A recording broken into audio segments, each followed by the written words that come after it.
Hello, everybody. It was a little rocky up in the sky tonight, I have to be honest. They said, "Sir, would you mind going back? Would you mind if we didn't stop?" I said, "There's no way we cannot stop," right? No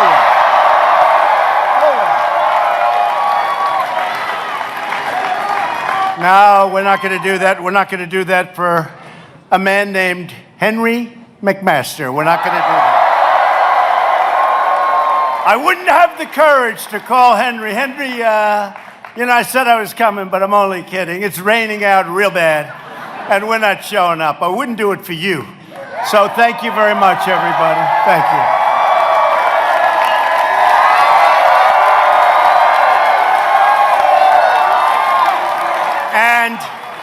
And, also, it is Air Force One. I said, doesn't this go through? And it does. Listen, it is great.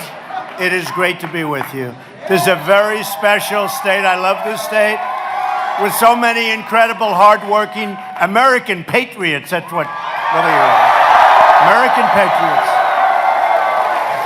Before we begin, let's all take a moment to send our love to Katie Arrington, who was badly hurt in a terrible car accident, and somebody going the wrong way, and Katie really badly hurt, along with a friend of hers, and somebody else killed, frankly, in the other car.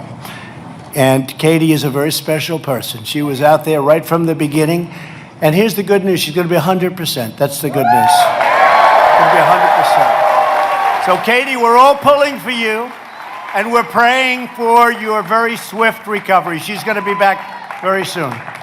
And she was with us. Boy, she was out there campaigning against a guy I've never liked too much.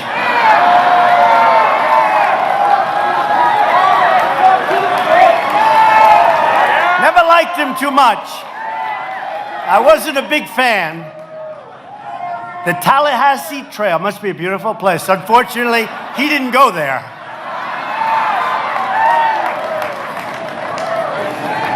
So I want to thank all of our South Carolina GOP leaders in attendance. We have a man who has become a friend of mine. It's shocking, isn't it? It's shocking. We went at it. And he said, "I'll defeat him in South Carolina." I said, "I don't think so. I don't think so." But I'll tell you what, he has become a friend, and he's a good man. Lindsey Graham. Lindsey.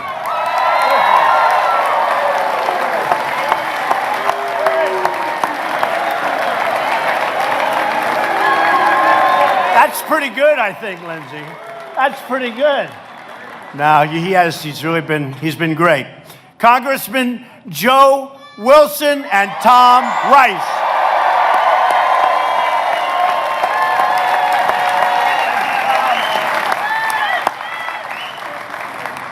South Carolina Attorney General, a very close personal relationship to Joe, Alan Wilson. Good job, Alan. He's looking good. South Carolina Secretary of State, Mark Hammond.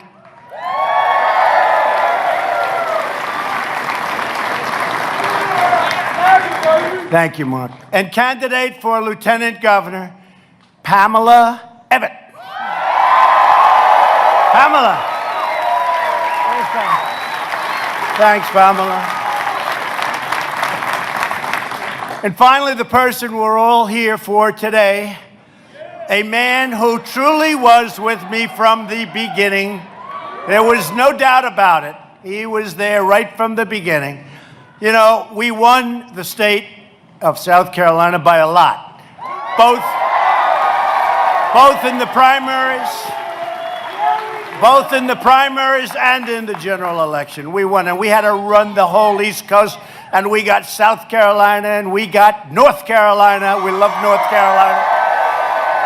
We got Pennsylvania, and we got Florida. We started off that night. Donald Trump has won the state of Florida, right?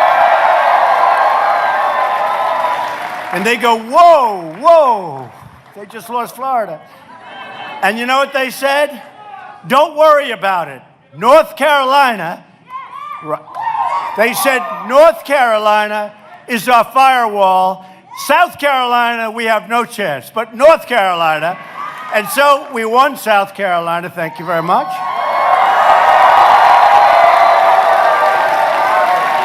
And the firewall wasn't much of a firewall in North Carolina.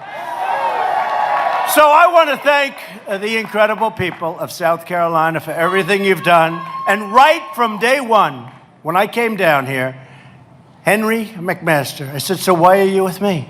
He said, because I like what you're saying. I agree. We need strong borders. We're talking about it now, and we have.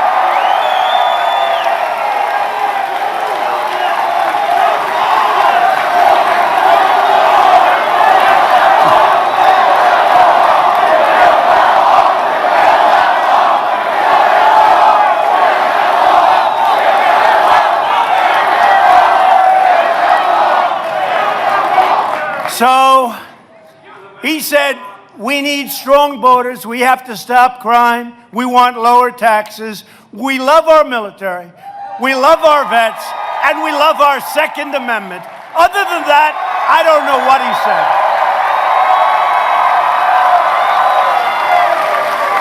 I don't know what else he told me, but you know what? That was enough, right?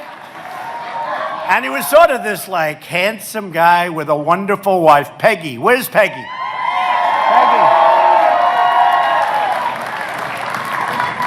So Henry was for me from the beginning. There was nobody else. It wasn't like I supported Trump. You know, some of these guys, I supported Donald Trump very early. Yeah, after 7 other people. After the defeat of 9 people, they were with me. And they never let you forget it. But Henry was there at the beginning. He's a fighter. He's tough. He's strong. And he's a gentleman. He's a gentleman. The thing with Henry, because I really got to know him, I tell you what, he was up early in the morning. He left late at night. I said, you really are a fighter. The beautiful thing with Henry is you don't even know it. He does it in a very elegant manner. But he is a fighter. He's been here with us, and Henry, I'd like to ask you just to come on up. This has been an interesting voyage over here. I have never taken a longer, it's true. I have never taken a longer trip ever to South Carolina. Come here. Come here, Henry, my man. Say a few words. Thank you, Mr. President. South Carolina loves Donald Trump. Y'all, we were at the airport waiting, and we were watching these forces of nature, and there was the lightning, and there was the thunder, and the storm, and the rain, and then it cleared, and Air Force One landed, and the real force of nature got off the plane and stepped into South Carolina. Donald Trump has kept every promise that he's made. We love him. We for him. He's going to make America great again. We're going to help him do it. We're going to do it right here in South Carolina. Thank you so much.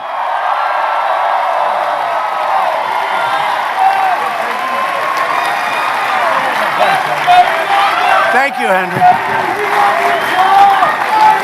Now, you know, we have a lot of fake news back there, these fakers.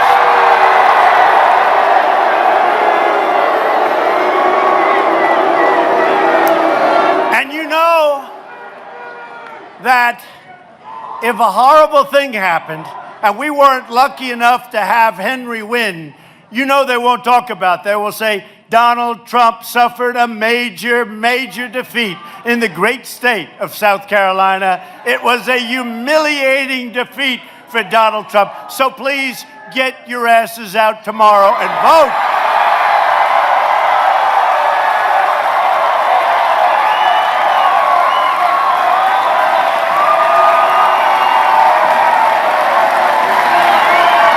You got to get out there and vote. And honestly, not for that reason. You want to get out. He's a great man. He's a wonderful person. He loves the people of South Carolina. He loves the people of our country. You got a good man, or I wouldn't be here. Believe me, I wouldn't be here. You know, the last time I endorsed somebody, as you know, was Katie. And I was in Singapore. There's like this massive difference in time. Who knows? I said, let me ask you, we have a situation that's very interesting. I'm turning on the television and I see the race. And I say, what time is it right now in South Carolina? They said, sir, it's almost 4 o'clock. I said, oh, I've got to endorse Katie. I said, how many hours are left? They said, like 3.5. I say, maybe I shouldn't do it because I won't have enough. And what happened, I did. I said, I don't care. I can't stand that guy. I don't care. I don't care. And I like her. She was another one right from the beginning. She didn't talk about other people, right? So I said, I don't care. So we had like 3 hours, 3.5 hours left, something. I'm just lifting off from Singapore, far away. It was a 22-hour flight. You think that's fun? That's not even fun in Air Force One, okay? 20. When are we landing? Sir, we're almost there. 7 more hours. So good. When they tell you you're almost there, you only have 7 hours left. And by the way, we had a great success. North Korea. Chairman Kim. Great, great success.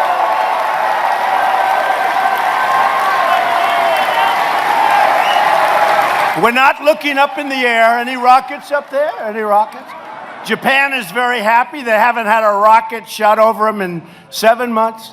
There's been no rocket tests. There's been no nuclear tests. There's been no ballistic missiles. They've blown up their site. Today, it got no coverage because fake news doesn't cover it. But today, look at all those fake newsers back there. Look at all. Well, that's a lot. That's a lot of people. That's a lot of people. And you want to see a lot of people? Go outside. This is a gymnasium. I said, Henry, I don't work gymnasiums anymore. He said, please. I said, okay, I'll be there. Go outside and take a look outside. You won't believe what's going on out there. So you people understand real estate well. But we have a call, and I had numerous calls with Prime Minister Abe. So happy for the people of Japan. They're happy for the people of China. They're happy for the people, especially of South Korea. And we're happy. And you know what? We did something that was wonderful. And the world is soon going to be, and right now it is already, we have good chemistry, but the world is going to be a much safer place. And North Korea is going to be a much better place. So it was really something that was good. Really something.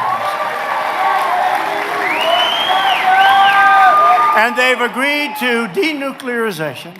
They've agreed to no more testing, no more this. They agreed, by the way, we got our hostages back. Okay? We got our hostages. I got them back even before we left. We're getting the remains of our great heroes back.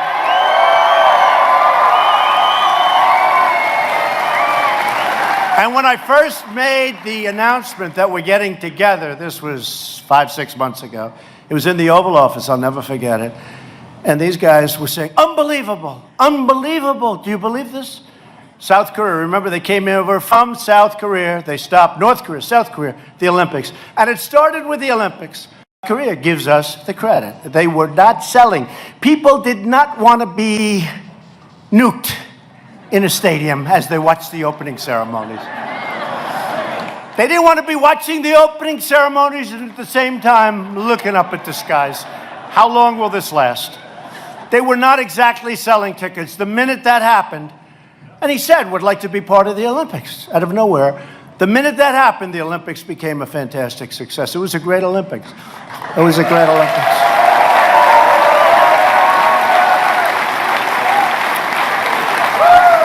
And we now have a good chemistry. We have a good chemistry, and I think it's going to work out. And it's a period of time. It takes a while. It takes a long time. Not easy. Not easy. They've been doing this for many, many decades. And not that easy. But they took down signs, anti-United States signs all over North Korea. They're down. They took them down. Anti-U.S. signs. Like I put up anti-media signs all over the place.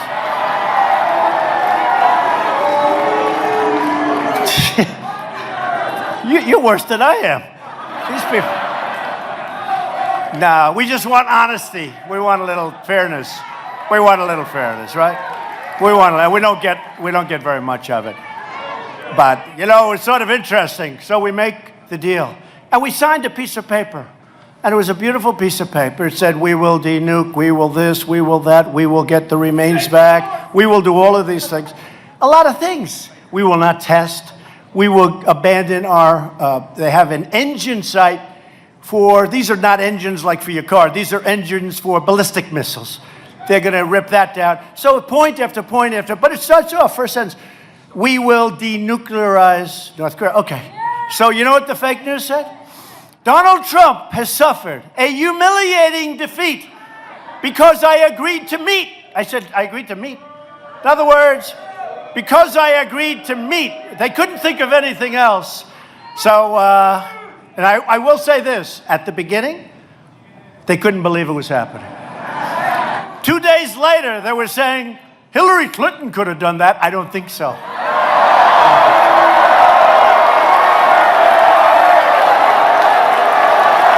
I don't think so.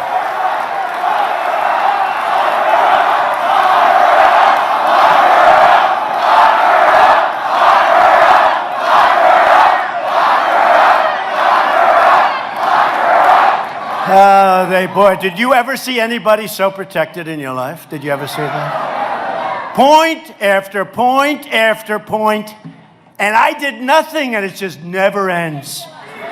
Never ends. No collusion, no nothing.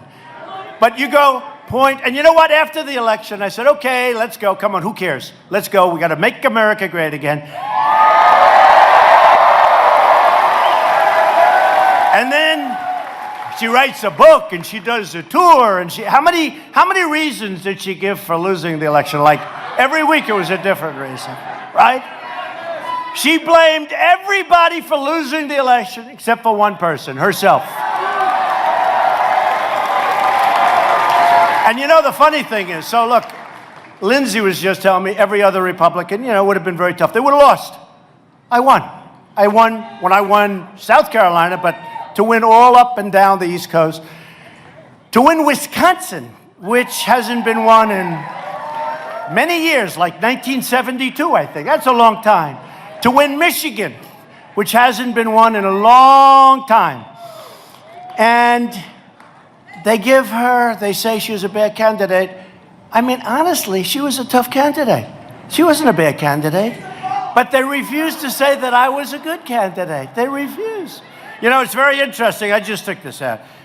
Sometimes you have to toot your own horn because nobody else is going to do it. Certainly they're not going to do it. No, certainly they're not. No, certainly they're not going to do it. So sometimes you have to do it, right?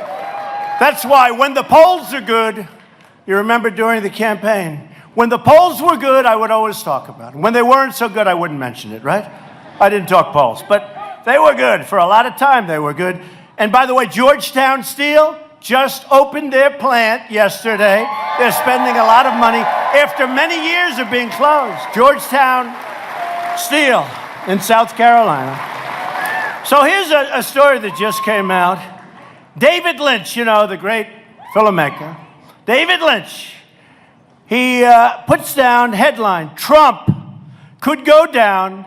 This is a Hollywood guy. The reason I do this is, you don't hear this. And plenty of them voted for me. Plenty of them voted for me. David Lynch could go down as one of the greatest presidents in history. Of course, there goes his career, right, in Hollywood. Veteran filmmaker David Lynch believes President Donald Trump could be remembered as one of the greatest presidents in American history because of the way he has shaken up the political establishment and because of what I've done. However, he now appears to believe, because he was a Democrat or is a Democrat or something, he actually voted for Obama. And here it says he voted for Bernie Sanders, okay? But it says, however, he now appears to believe that Trump may have been the right choice after all.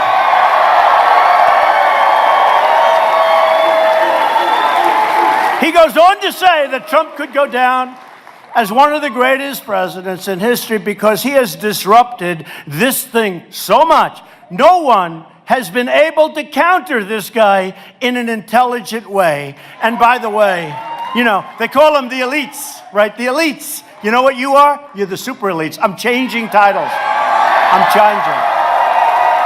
I'm changing. No. Look at everybody here makes money, works hard, pays taxes, does a great job. You're smarter, you're better, you're more loyal. We have the greatest base in the history of politics. We do. They interviewed 10 women on one of the opposing networks, you know, the enemy of the people, I call them.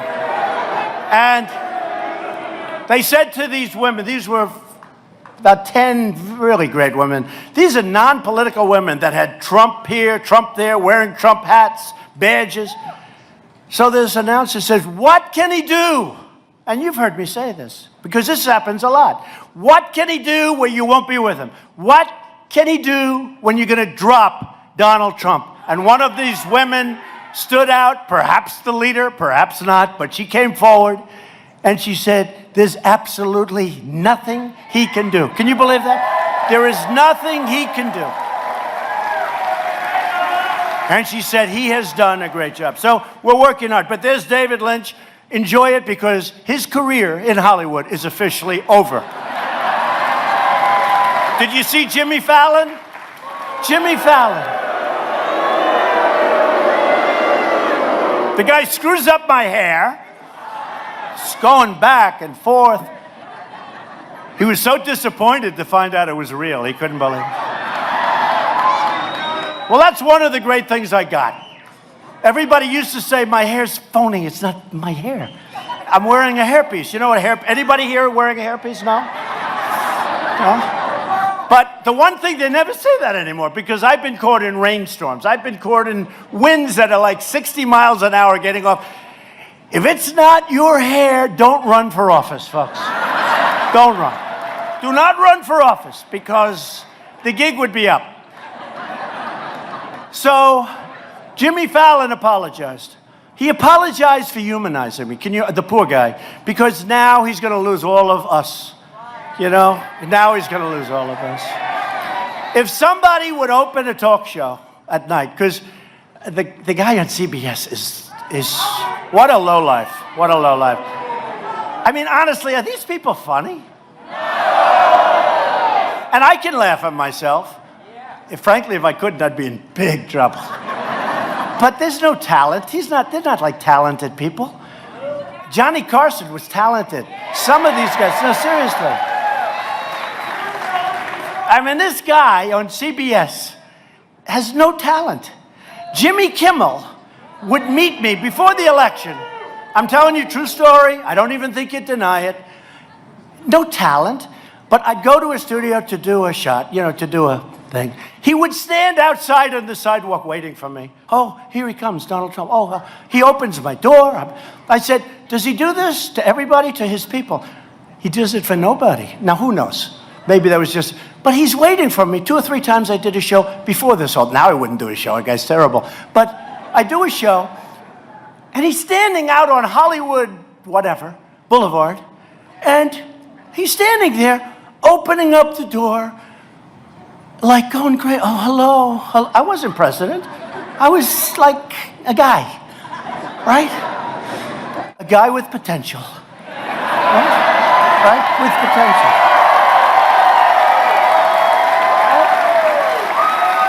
And he's there. Here he is. Oh, sir, how are you? Oh, so thank you so much for doing it. And I always got higher ratings than other people, so that was always good. But Jimmy Fallon calls me up, and he's like a nice guy. He's lost. He looks like a lost soul, right? He gets out there, hey, hi, oh. But you know what? He's a nice guy.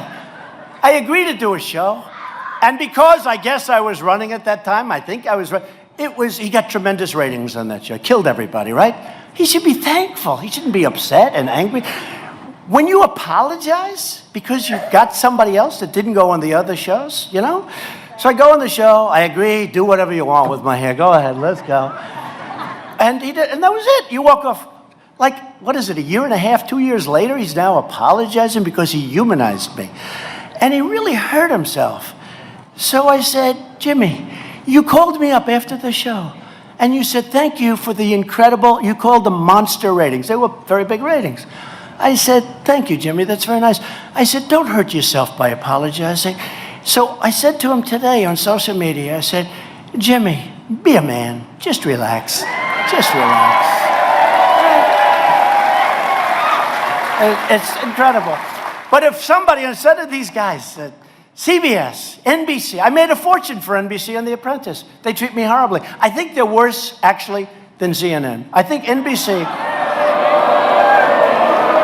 And they wanted to renew my contract. They wanted to renew my contract, and they were doing everything. They had the top man at Comcast came up to see me in my office with a whole group of people. Please, please renew your contract for The Apprentice. I said, that's what I knew I was going to run, because I turned it down. You know, it's a primetime show, doing well, 14 seasons, did great. Hey, Arnold Schwarzenegger, big movie star, took my place. It bombed in about 2 shows. It was over. It actually bombed in 1 show. It was so bad, they didn't believe it, so they let it go a little bit longer. So, and the one who knew it was my wife. My wife. She said, you know,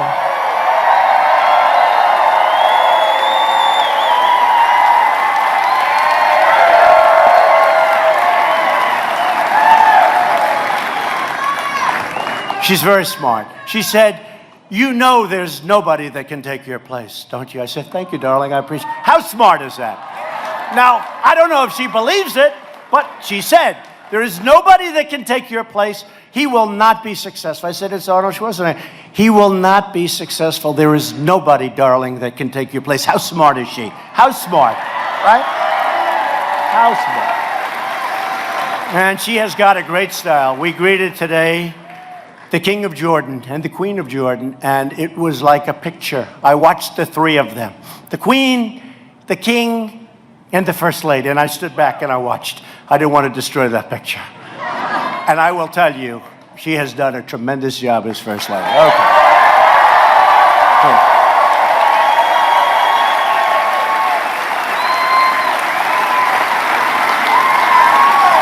And you know, she had an operation a few weeks ago.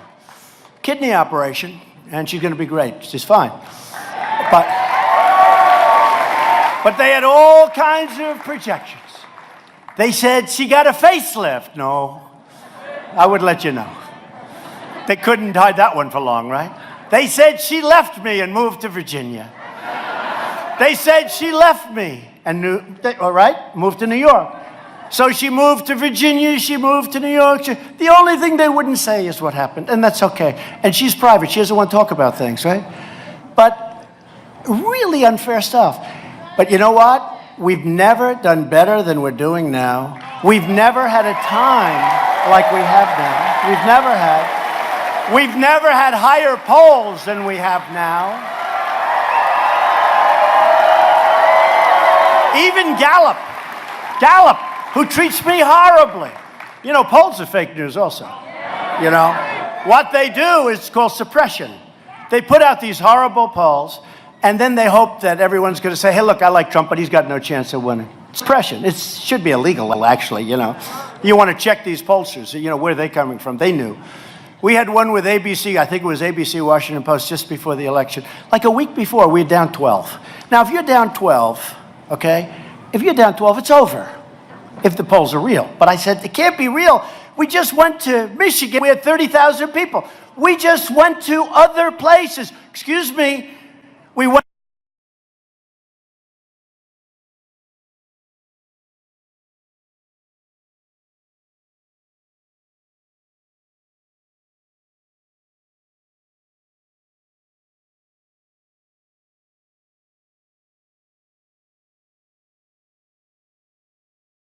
Back here, I'm going to go to places like that we have it a little bit closer. But it really has been an incredible journey for all of us. We are the super elite. We are the super elite. It is true. We are And we're going to call ourselves that. I said the other day, because as you saw my last speech, it's in Minnesota, great place, unbelievable crowd.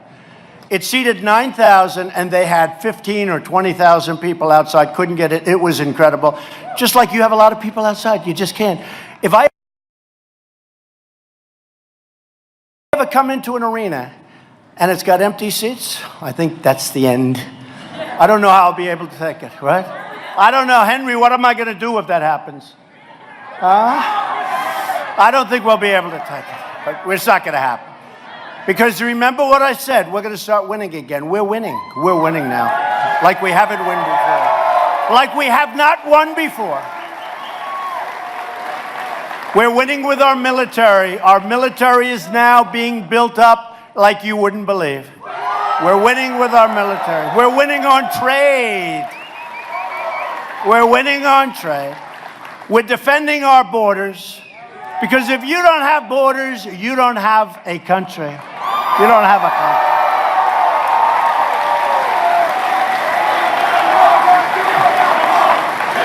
No, it's happening. That's happening.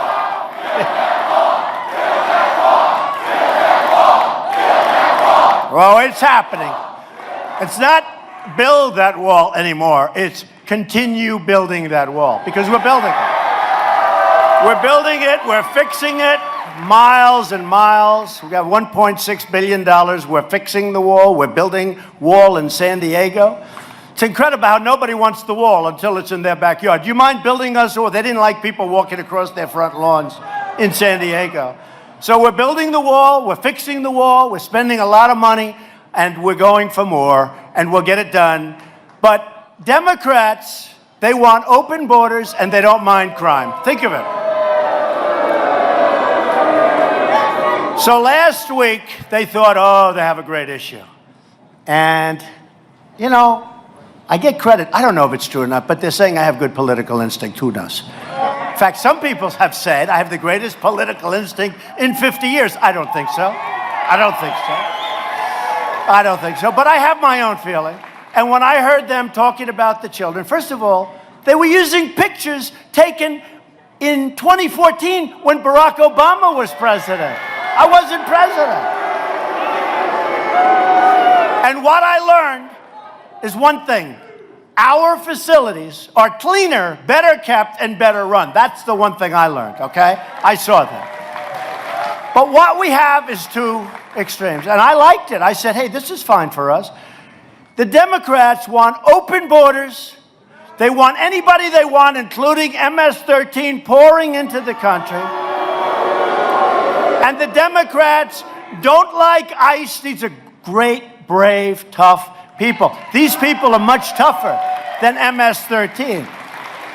They don't like Border Patrol. They don't like your police. They don't like anybody. The Democrats want to protect illegals coming into this country, some of whom are not good, some of whom cause lots of problems in the worst possible way. They want to protect illegals coming into the country much more so than they want to protect you, and that's not where we're coming from, okay? So I defined it today. The Democrats want open borders, and they don't mind crime.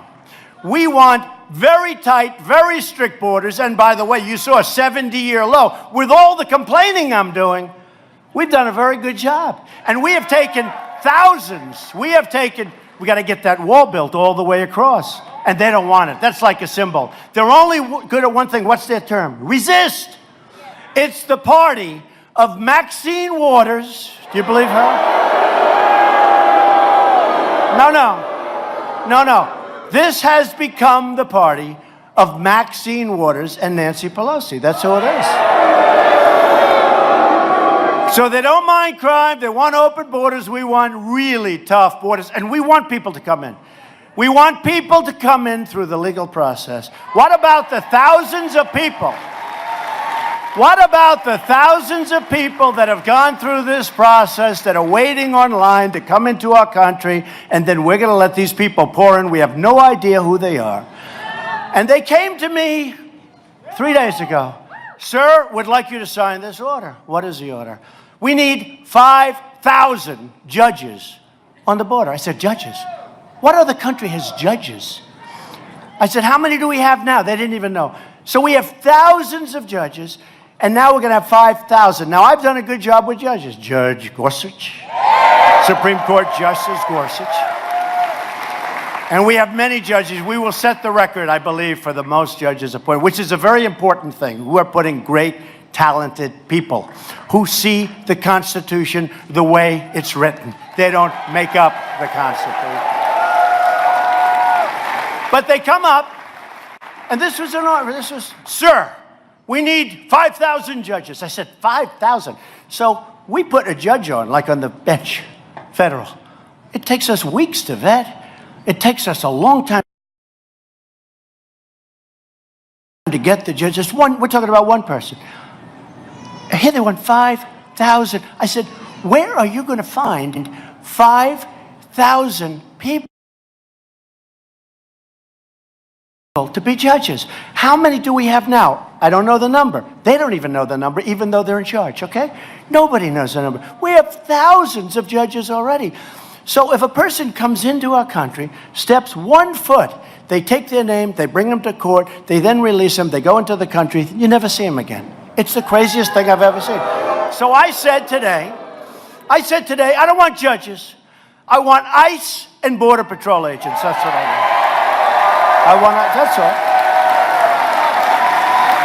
And we want to tell people, I'm sorry, you're coming into the country illegally. We don't want you in the country. That's it. It's now over. Do you know that I heard a number today, which is hard to believe? We have 700,000 people waiting to go on trial. 700. This isn't from Trump. It was a disaster for Bush, although we very much appreciated Laura Bush's lovely letter. It was a disaster for Bush. It was a disaster for Obama. In fact, the head of his homeland was on over the weekend, and he was very honest about it. He said it was a tough thing. It was a tough time for them. But we're going to straighten it out. Hey, look, I got a bad hand. I got the job, and trade deals were bad. How bad were trade deals? Trade deals were bad. North Korea, they thought they were going to war. You go to war with North Korea, you're going to lose anywhere from 30 to 50 million people. Seoul is a city with 28 million people. 28 million people. So you go to war, you're going to lose 30, 40, 50, who knows? Millions of people. And I'm not even talking about nuclear. They have thousands of cannons aimed right at Seoul.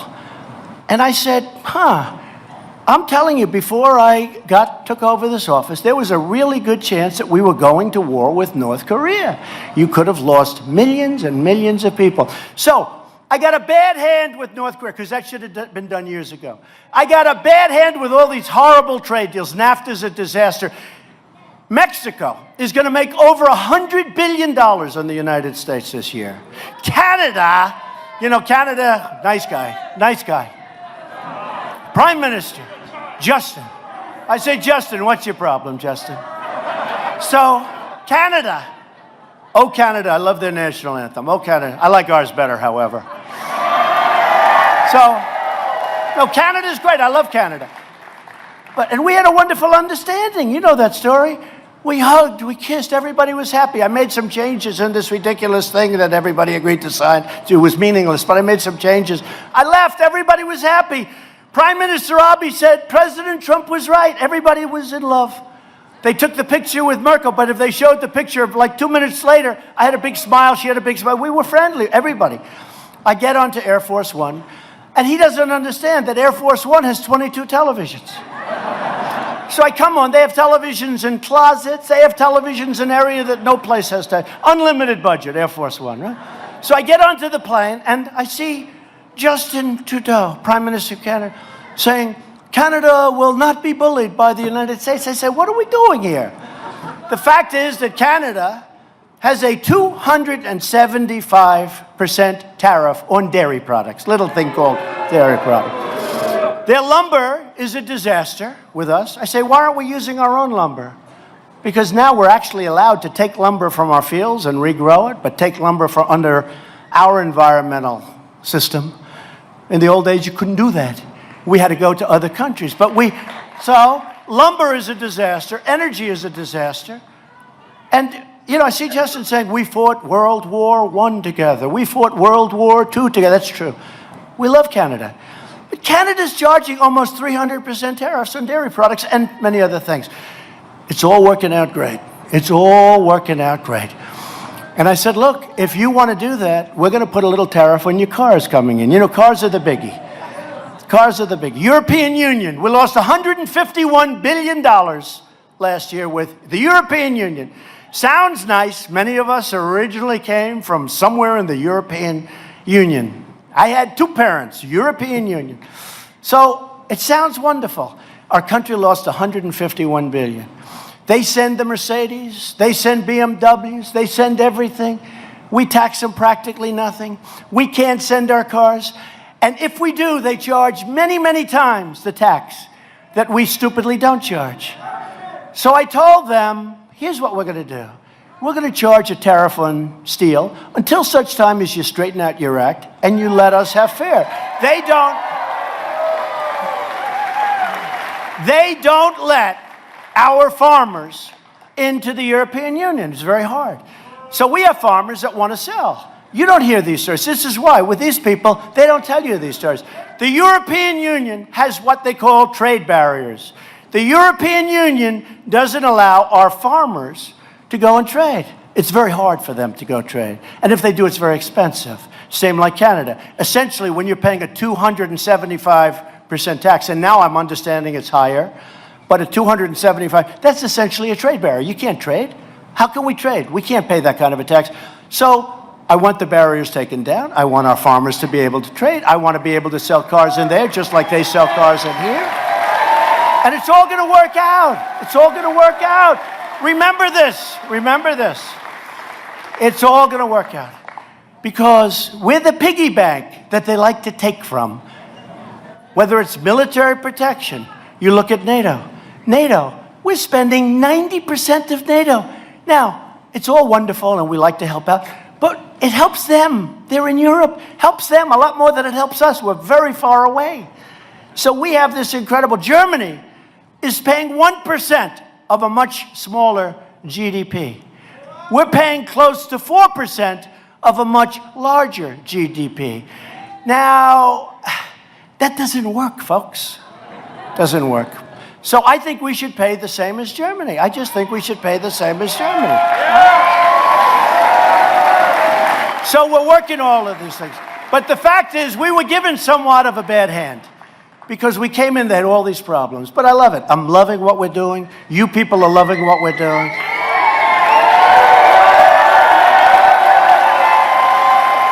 We have the great Peter Navarro. I'll tell you one thing, Peter Navarro does like tariffs. He probably likes them more than I do. There's Peter Navarro right there. Raise your hand, Peter. So they're all calling. They all want to make deals.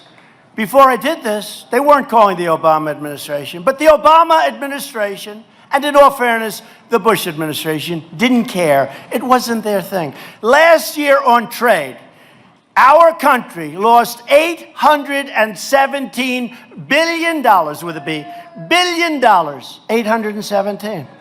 We lost $817 billion. Who the hell can do that? And we don't have to be perfect. We don't even have to get it down to zero. But we can't lose 807 because you feel like sort of stupid, don't you? Don't you feel stupid? And the biggest, of course, was China. China made anywhere, depending on the way you count, from $375 billion. We built China. And I really like President Xi, but we built China. And they did help us on the border with North Korea. They might not be helping us anymore, and that would be too bad. But that would be too bad. And I've been as nice as I can, as long as I can, but we got to get some balance. And it doesn't have to be perfect, but there's got to be some fairness.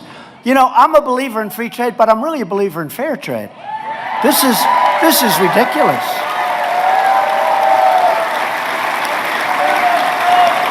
And I said to a man in China, how did it get so bad? Because they know their gig is up. How did it get so bad? And remember this, you know, we picked up, since I got elected, we picked up tremendous worth. We picked up anywhere from 9 to 7 to 7 to 9 trillion dollars. We're almost twice the size of China's economy. Nobody knows that. Nobody knows that. Nobody knows. So I said, how did it get so bad? He said, well, what happened is we would put on a tax on cars. You know, in China, if you sell a car into China from the United States, they charge you a 25% tax. If China sells a car into the United States, we charge them 2.5%. So it's 2.5% versus 25%. Somehow, I'm looking at this rich guy right over here, that doesn't work too well. Do you agree? That's not a big worker, right? I'll bet you're a very successful guy. I can see it. I can see the eyes, you know. Big success. But that doesn't work too well, sir, does it? And we have many, many cases like that. We have many cases like that. So we're going to straighten it out. And they all want to negotiate, because they have to negotiate. I mean, honestly, they have to negotiate. It has to happen. It's not like, that's not a threat. It's like the Iran deal was so bad. We paid $150 billion to sign a horrible agreement. We gave $1.8 billion in cash to pick up 4 hostages. They're the wealthiest hostages in the world. They have the highest net worth of any hostage in history. We paid nothing to North Korea, and he did a very smart thing because it was goodwill. It was good. We did it before I even left. So, you know, there are a lot of good things, and a lot of good things are happening, folks, and it's all going to work out. And it's going to work out because we have a big advantage. Because remember, we're the bank, and they're taking money from us hand over fist, but at some point, that's got to stop. It's got to stop. We can lower your taxes, which we did. We gave you the greatest tax cut in the history of our country.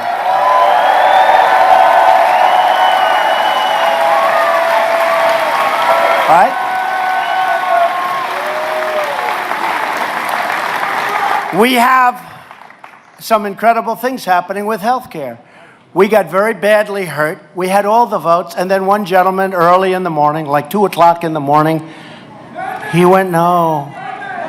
Well, he campaigned on repeal and replace. We had all the votes. And he, perhaps he was grandstanding. Who knows what he was doing? But you know what? He said no, no. Everybody said, what the hell happened? He's been campaigning for 8 years, repeal and replace. And he didn't do that. But now, what we've done in the tax cut is we've gotten rid of the individual mandate. The individual mandate. We've gotten rid of it. And by the way, I have these stupid teleprompters. You don't mind that I haven't used them all night, do you? Every once in a while, I look at it and I say, oh, that's so boring. We don't want America is back, bigger and better and stronger than ever. You've heard that before. No, I'm looking. I keep looking. I just see things that they're true, but they're not quite as exciting.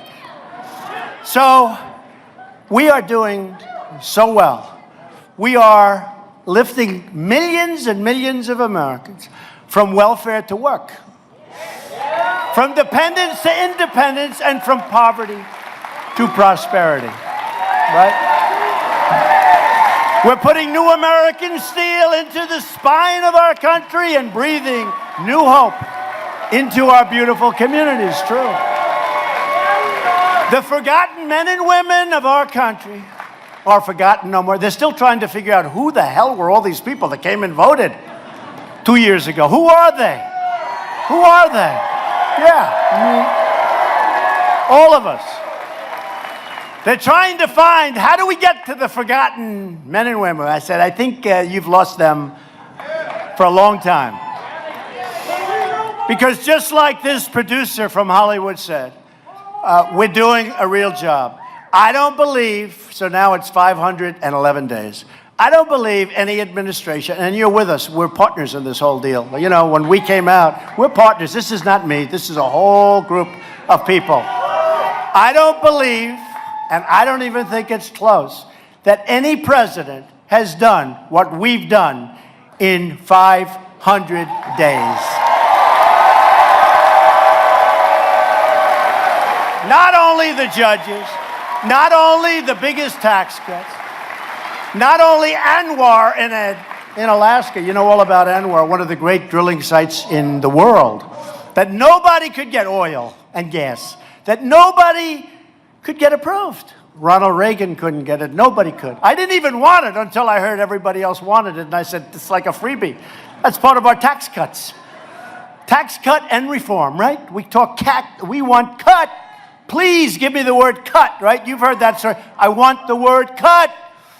So we've cut regulations more than any president in history, whether it's 4 years, 8 years, 16 years.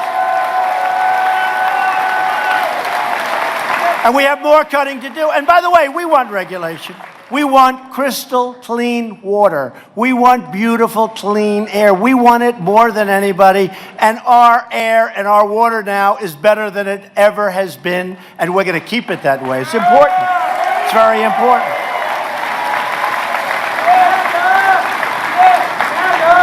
So as long as we're proud of who we are, and we are very proud of who we are, and what we're fighting for, we as a country will never, ever fail. We'll never fail.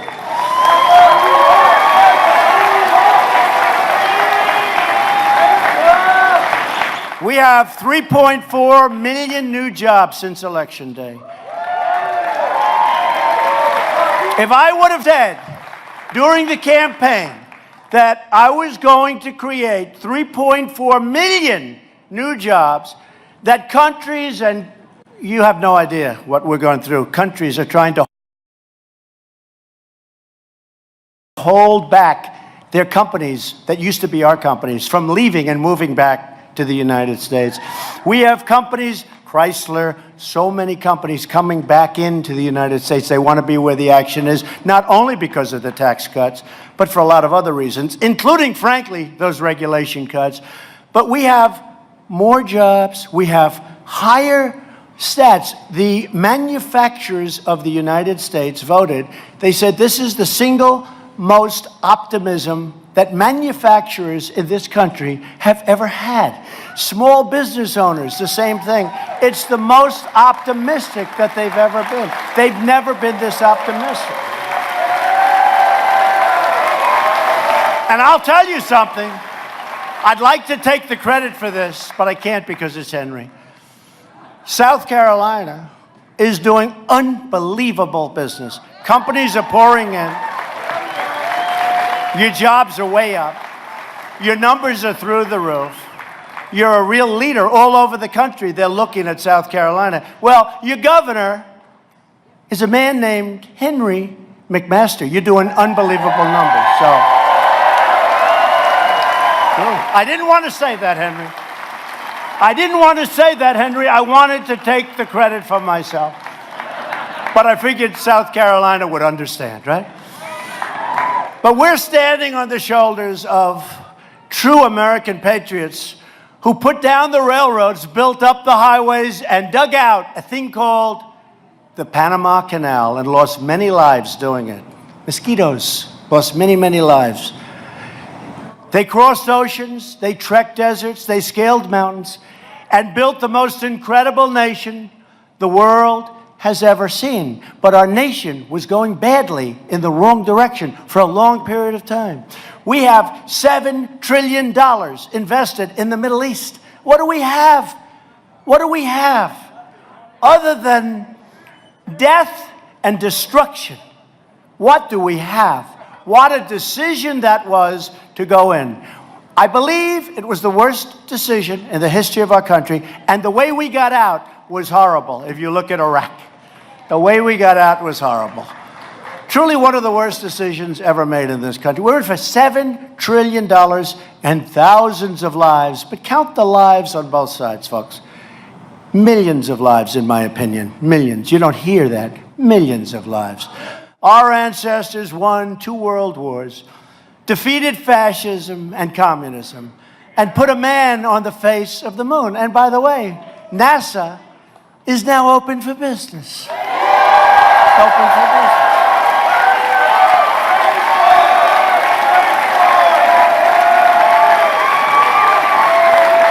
And I put a great man, a wonderful human being, and a great leader, just a friend, Mike Pence, vice president in charge. And I had a meeting with Mike and a lot of the people running NASA. And I said, listen, you got rich guys, for whatever reason, they love rockets. We don't have to put up so much money. Let them put up the money and build. And you got all these guys sending rockets all over the place. We'll get the credit. I said, lease them the land, charge them a lot, but let's do it that way. That's a lot better. We're like a landlord. So we're also doing our thing. But we do. You have all these rich guys. I don't know what it is. They love rockets. I said, this is great, because, you know, you can't send rockets up like down the street, right? You can't take the local plot, the local Walmart, the local store, and send a rocket. So we have these incredible big sites that are meant exactly for this, with the gantries, with all of this infrastructure. Much of it hasn't been used in a long time. And we're back in business. But I said to them, and I think the business people, let the rich guys pay for it. We got the site, we got the real estate. Let them put their rockets up.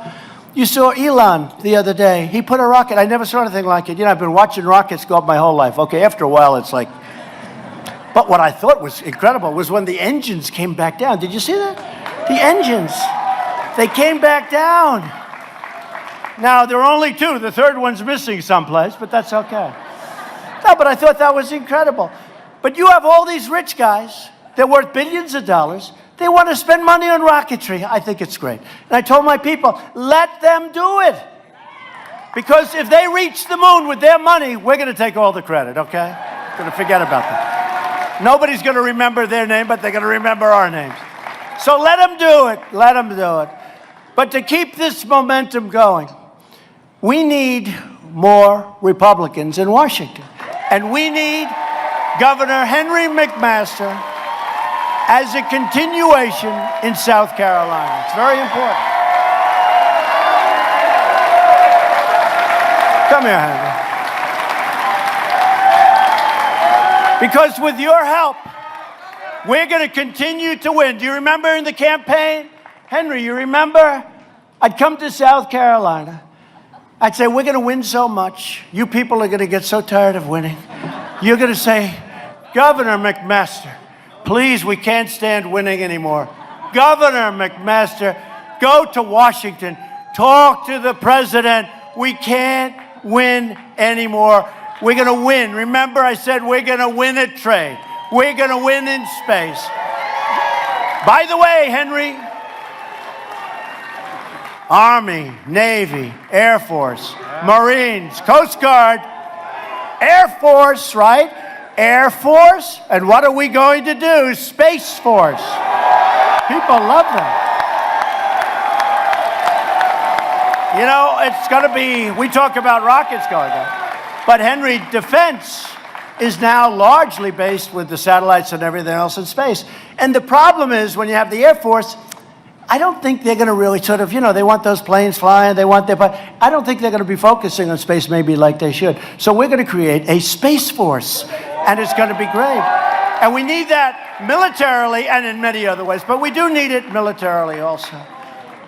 So this week, it is so important to go out and vote for country, vote for family, vote for values, as man values, vote for victory, and vote for Henry. He is a great, great gentleman. He's a great gentleman. Because as a group, together, we will make America wealthy again. We will make America strong again. We will make America safe again, Henry. And we will make America great again. Thank you, South Carolina. Thank you. Thank you.